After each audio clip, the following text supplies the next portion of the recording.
লিচুর পায়েস আমার একদম তৈরি হয়ে গেছে। এবার এটাকে বেশ কিছুক্ষণের জন্য ফ্রিজে সেট হতে দেব। নমস্কার বন্ধুরা, দীপিকার পাকশালাতে আপনাদের সকলকে স্বাগত জানাই। আবারও চলে এসেছি নতুন একটা রেসিপির সাথে। আজকে আপনাদের সাথে শেয়ার করব জামাই ষষ্ঠীটাকে আরও স্পেশাল বানানোর জন্য মজাদার একটি ডেজার্ট রেসিপি, সেটি হলো লিচুর পায়েস। আপনারা খুব কম সময়ে আর কম উপকরণ দিয়ে অনায়াসেই ঠান্ডা ঠান্ডা লিচুর পায়েস বানিয়ে পরিবেশন করতে পারবেন। তো আসুন দেখে নেওয়া যাক আমার আজকের এই রেসিপিটি। লিচুর পায়েস বানানোর জন্য আমি এখানে নিয়েছি বেশ কিছুটা ফ্রেশ লিচু। প্রথমে লিচুর খোসাগুলোকে ভালো করে ছাড়িয়ে নেব। এইভাবেই আমি সমস্ত লিচুগুলোকে ভালো করে ছাড়িয়ে নেব। সমস্ত লিচু খুব ভালো মতো ছাড়ানো হয়ে গেছে। এবার লিচুর ভেতর থেকে বিচিগুলোকে বের করে নেব। চাকুর সাহায্যে লিচুর একটা পোর্শন একটুখানি কেটে নেব। তারপর হালকা হাতে উপর থেকে আটিটাকে এরকমভাবে একটু ছাড়িয়ে নেব।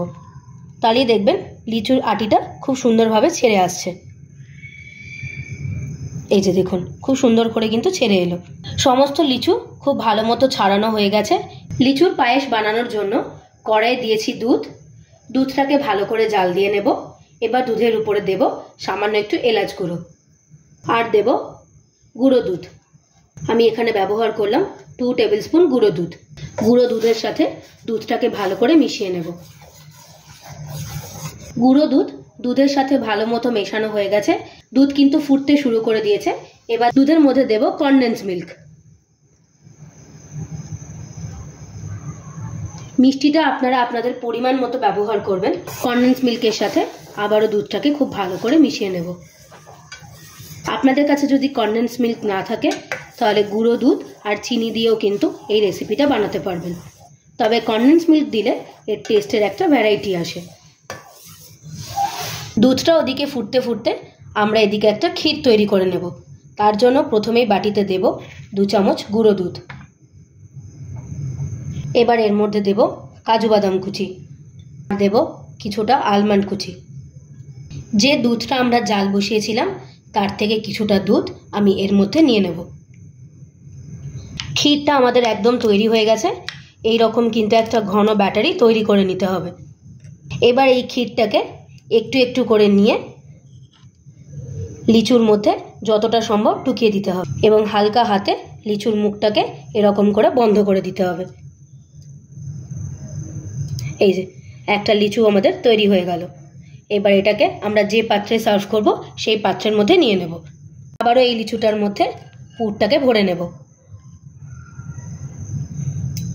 খুব বেশি কিন্তু পুর ভরবেন না, যতটা এই লিচুতে ঢুকবে ততটাই কিন্তু পুর ভরতে হবে। আবারও ভালো করে এরকম ক্ষীরটা দিয়ে মুখটাকে বন্ধ করে দেব। তাহলে কি হবে, যেহেতু আমরা আমুল দুধ দিয়েছি, যখন দুধটা ঠান্ডা হয়ে যাবে অটোমেটিক্যালি লিচুর মুখটা আটকে যাবে। এই যে দেখুন, আমি একটা আপনাদের দেখিয়ে দিচ্ছি। অলরেডি এই লিচুর মুখটা কিন্তু দুধের জন্য আটকে গেছে।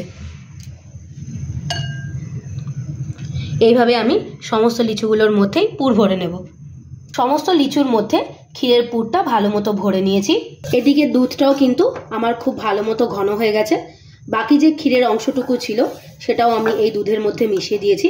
দেখুন দুধটা কিন্তু বেশ ঘন হয়ে গেছে। অনেক সময় লিচু টক থাকে, দুধের মধ্যে দিলে দুধ কেটে যাওয়ার সম্ভাবনা থাকে। তার জন্য আমি আর লিচুটাকে দুধের মধ্যে দিয়ে ফোটাচ্ছি না। দুধটাকে ভালো করে ঠান্ডা করে নিয়ে তারপর লিচুর উপরে দিয়ে দেব। দুধ খুব ভালো মতো ঠান্ডা হয়ে গেছে। দেখুন ঠান্ডা হওয়ার পরে কিন্তু দুধটা আরও বেশি ঘন হয়ে গেছে। লিচুর পায়েস বানানোর জন্য কিন্তু দুধটাকে একটু ঘন করেই জাল দিয়ে নিতে হবে। এবার এই ঠান্ডা করা দুধটা আমি লিচুর উপরে দিয়ে দেব।